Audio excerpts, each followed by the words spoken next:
Hello everybody, my name is Spoons Rattling, and today my drive failed, so I have no access to any of my editing software, so we're going to have to do just some OBS videos for today and maybe tomorrow at the latest. Should be fixed by then. So obviously, it's the Grotmas Advent Calendar. Every faction is getting a new detachment, and next up is the Dark Angels. This is a pretty fun detachment, in my opinion.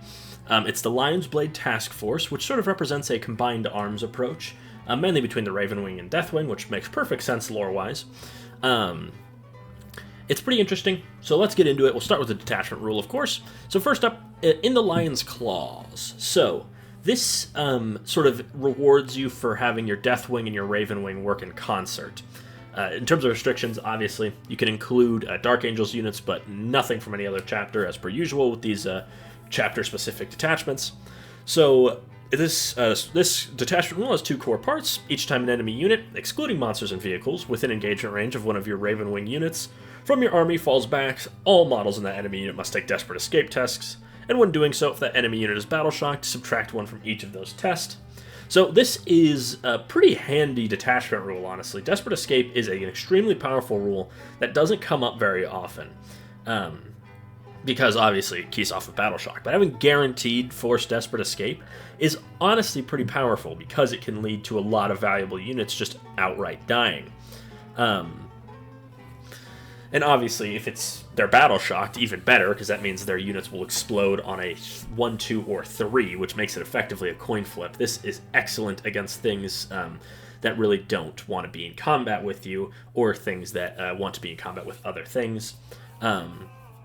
And, of course, with Ravenwing, it's mainly going to be your bikers, your aircraft, your speeders, things like that. And then the Deathwing part of this is each time a Deathwing unit from your army declares a charge, if one or more targets of that charge are within engagement range of one or more Ravenwing units, add 2 to the charge roll. Now this is really powerful, because Deathwing units tend to be quite slow but quite powerful, which is expected as of their Terminators, but this actually I think is the best place to run Dark Angels Dreadnoughts, because they get the Deathwing keyword, but the Inner Circle detachment only keys off Deathwing infantry. So even if you have something like a Brutalis, you can give them +2 to charge very easily. And of course, this synergizes extremely well with having Deathwing Knights come out of Deep Strike, and then having them get a +2 to charge. So it would be a 7-inch charge instead of a 9-inch charge. I mean, given how fast Ravenwing units tend to be, it's really easy for them to be in combat by turn 2, which just makes that +2 to charge super easy to access. It does encourage you to use your Deathwing units more in Deep Strike, though of course I would generally just run your Deathwing Dreadnoughts on foot, because again, a Brutalis Deathwing Dreadnought getting into combat like that would be great, just to make sure it gets there, as that can be one of the problems with getting Dreadnoughts into combat, is making sure they actually get there. So moving on, we have the Enhancements. First up, we have the Calibanite Armaments. So this is just for any Adeptus Astartes model. Could be for a Ravenwing Command Squad, could be for a Terminator Captain, or regular Captain, whatever it may be. You just add 1 to the damage characteristics of the bear's melee weapons. Solid. For 15 points, probably not standout, but I'd still say pretty good. Getting to damage 3 can be a huge breakpoint for a lot of characters, or even up to damage 4 with things. I think there's a couple characters that can get up to that. Now this, solid enough. It's just a pretty standard enhancement, but that doesn't necessarily mean it's bad. Then Lord of the Hunt is for your Ravenwing only. The bearer's unit is eligible to shoot and declare a charge on which it fell back, and you can reroll Desperate Escape tests taken from models in the bearer's unit. I think this is, again, totally solid for 15 points. You generally prefer to have this on something like a stratagem, but I think in this detachment it's pretty useful. It makes it a lot easier for your Ravenwing units to reposition to make sure other Deathwing units are getting the +2 to charge, and can also just be helpful in general. Though I believe it does have some slight overlap with Samael, but he's an epic hero, though I might be misremembering that. I haven't read up on Samael's rules recently. Then next, for 25 points, we have Stalwart Champion. So Captain, Chaplain, or Lieutenant, so most of the characters, excluding Librarians, or Tech Marines. While the bearer's unit is not battle shocked, add 1 to the objective control characteristics of model in this bearer's unit. For 25 points, I think this is a little expensive, especially with the whole not battle shocked thing. Usually these would be useful just to keep you at 1 OC, even if you are battle shocked. Though I will say, you could make some really insanely high OC things with this if you brought this and an Ancient inside a unit of, like, Assault Intercessors. That could be up to, 45 OC, which is completely impossible to flip for pretty much any army in the game. But for 25 points, probably a little pricey, but not the worst if you just, again, need points filler, but I would take Calibanite Armaments or Lord of the Hunt over this. Then Fulgus Magna is 20 points, so Deathwing model only, so this could be for pretty much Terminator Captain or one of the Terminator characters, as they're the only generic characters that have the Deathwing keyword. Once per battle, at the end of your opponent's turn, if the bearer's unit is not within engagement range of one or more enemy units, the bearer can use this enhancement. If it does, remove the bearer's unit from the battlefield, place it into strategic reserves. Really good, obviously. This is really just a fantastic ability to keep your Deathwing safe and keep them mobile. It can be useful late game as well if you just need to get to a far-flung objective and you're just not going to reach it in time. You could use this at the bottom of turn 4 and then reappear on turn 5 wherever you may need. Fulgus Magna for 20 points I think is absolutely standout. Just getting a free return to reserves, super good. And always useful to just keep your Deathwing Knights just that little harder to deal with. They're already so tough, but making it so your enemy can't even shoot them, even better. Though, of course, you will want some Ravenwing around to make sure those deep strike charges are a lot more consistent. And I would probably put this on a Terminator Captain, because he gives free reroll charges, which is just huge. And now we have to cover the stratagems. So first up, we have Overpowering Exaction. So Command Phase, or the start of the fight phase. When an Adeptus Astartes unit from your army, select one enemy unit within engagement range of your unit. That enemy unit must take a battle shock test. When doing so, if your unit has Deathwing or Ravenwing keyword, subtract 1 from the results. You can only use this stratagem once per battle round. Forcing a -1 battle shock test can have its uses, but I would generally say this isn't the most useful. Mainly excels against low leadership armies, things like orcs. If they don't have a war boss nearby, this could be handy. And also, again, with Ravenwing, if you just wanted to try and make that desperate escape as bad as possible for some ranged infantry, this would be pretty useful. But again, still very niche, and I generally wouldn't use it too often. Next up, Armor of Contempt, as standard as can be. In the shooting or fight phase, just after an enemy unit has selected its targets, one Adeptus Astartes unit from your army that was selected as target of one or more of these attacks. Till the end of the phase, worsen the AP by 1. Totally solid, totally useful. Great thing to just use your free stratagem on or discounted stratagem on, and in general is a really solid ability. So Strength and Unity, this is 1 command point. The fight phase, just after an enemy unit has selected its targets, one Adeptus Astartes unit from your army that was selected as the target of one or more of those attacking units' attacks. If that enemy unit is within engagement range of one or more of your Ravenwing units from your army until the end phase, each time a model in that enemy unit makes an attack, subtract 1 from the hit roll. If that enemy unit is within engagement range of one or more Deathwing units from your army until the end of the phase, each time a model in that enemy makes an attack. If the strength characteristic of that attack is greater than the toughness characteristic of the target, subtract 1 from the rune roll. And this can't be used in the same phase as, or the same unit cannot use this in Armor of Contempt at the same time. So this is a very long stratagem, but for good reason. I would say this stratagem is really strong. -1 to wound on command is super good, and this is pretty useful, especially if you're running something like a Land Raider or again a Dreadnought, because this doesn't have to be infantry. See, this doesn't have to be infantry.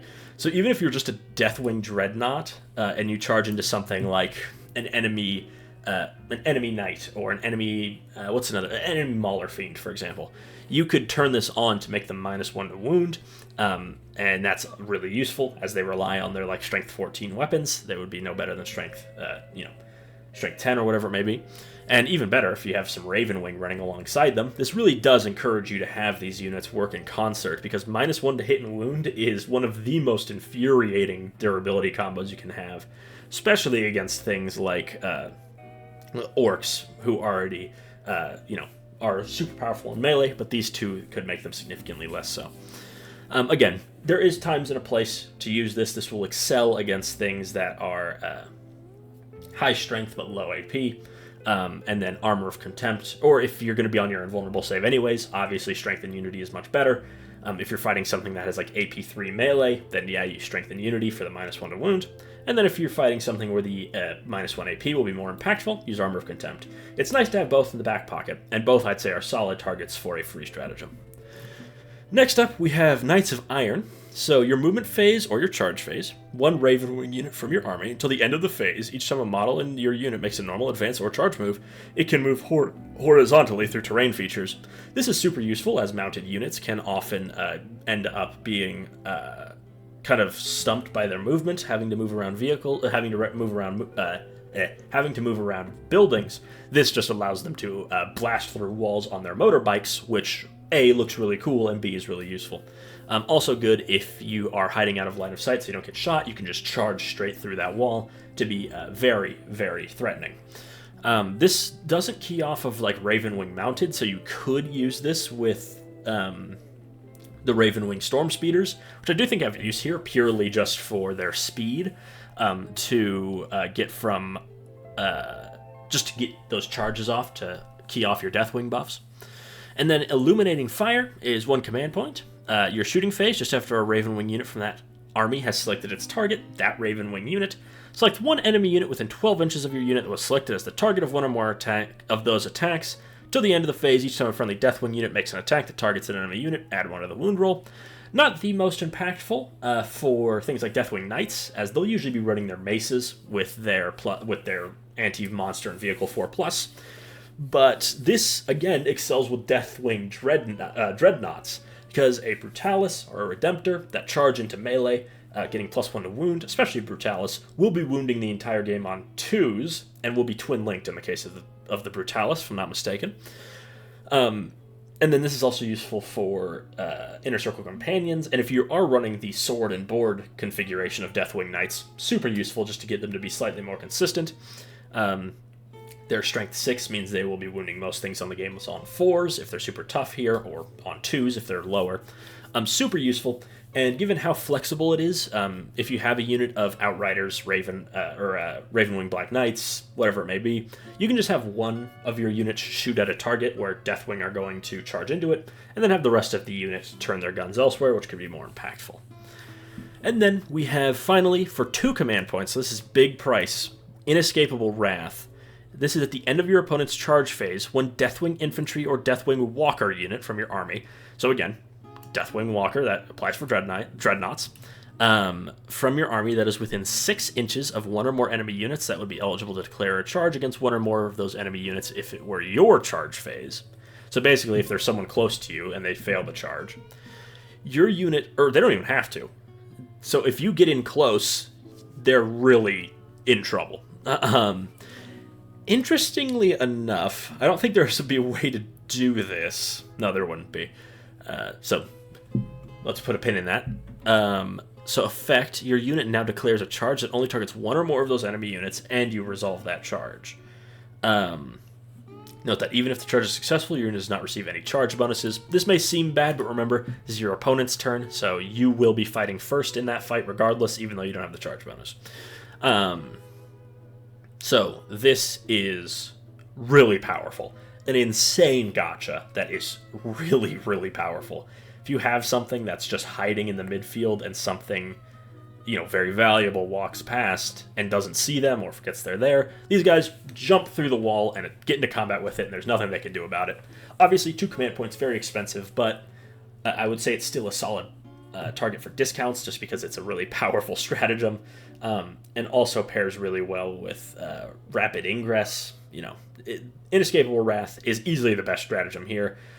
It is insanely strong. Make sure to remind your opponent of this, because I am sure that if your friendly Tau player sets up his broadsides, or sets up like his Riptide somewhere in the midboard, and then at the end of the charge phase where he was just going to skip it, a group of Deathwing Knights jumps out and immediately destroys it, he'll be very mad. So make sure to remind your enemy that you have this stratagem in your back pocket, because it's a crazy gotcha. Even for 2 command points, I think it's still super powerful. Anyways, that wraps up this video covering this detachment. I probably will do one for the Death Guard and the other factions that come out. But overall, I think this is probably I don't want to say it's the best Dark Angels detachment, but I'd say it's in the upper echelon of them. It takes some smart play, but even if you're just brute forcing it, you don't even care about the detachment ability, and you're just trying to make use of, the stratagems, I think that's totally fine. Because these stratagems are pretty strong. Strength and Unity on command, -1 to wound is great. Inescapable Wrath, one of the craziest gotchas in the game. Illuminating Fire, super useful, especially if you just include one unit of Ravenwing. Probably like a Ravenwing, a Hail Strike, just because it has really long range weapons. And then Knights of Iron, super useful for Ravenwing Black Knights.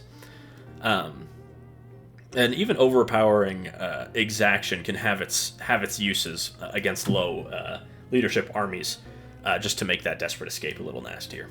So, anyways, that covers everything. I think this is a really solid detachment. If you're trying to be as cutthroat as possible, it's hard to beat Gladius, but I think this is a totally valid detachment to run. While I think Stalwart Champion, little flimsy in terms of an enhancement, don't think it's the worst. I like the other three. I have been Spoons Rattling. Hope you enjoyed this video. Make sure to like, comment, and subscribe, and I'll see you all next time.